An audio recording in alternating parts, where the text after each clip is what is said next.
In this video, I'm going to teach you how to create a custom domain with Vercel and Namecheap. Let's get started.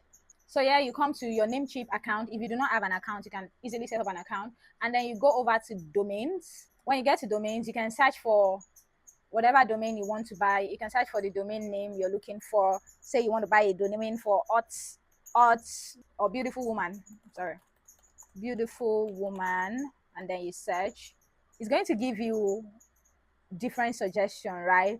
And their prices. We have beautifulwoman.com. This is already taken, but you can make an offer. Beautifulwoman.net, beautifulwoman.org, beautifulwoman.ai.io.xyz. And then you add to cart. You select whichever domain you want. You add to cart, and then you make a payment for it. Payment is very straightforward. If you have a card, it goes very straightforward. But for this tutorial, I have already purchased the domain.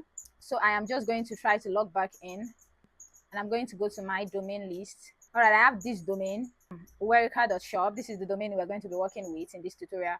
Click on manage, and I have my project deployed already on Vercel, right? So you have your project already on Vercel, and then you have your domain purchased on Namecheap.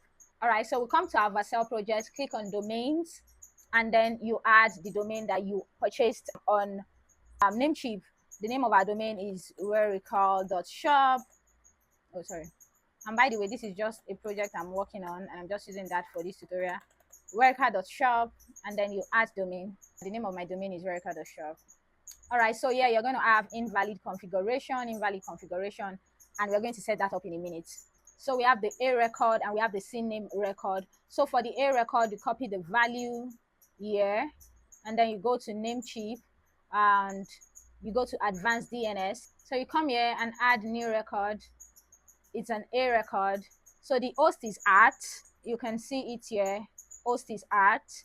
And then we paste this value in. And you submit that, save changes. And then you come back here for your CNAME record. Name is www and value is this. So you copy that. And we go back to Namecheap and add a new record. CNAME record. Host is www and this is the target. And then we save this as well. So we have done that, and now you see this is already configured. Let me refresh. This takes a bit of time. So now we are done. If we head over here, we are going to land on our website, Vercel.shop, and that's about it. That's about that. Don't forget to like, subscribe, comment, turn on notification for more tech and coding content. See you in my next video. Bye.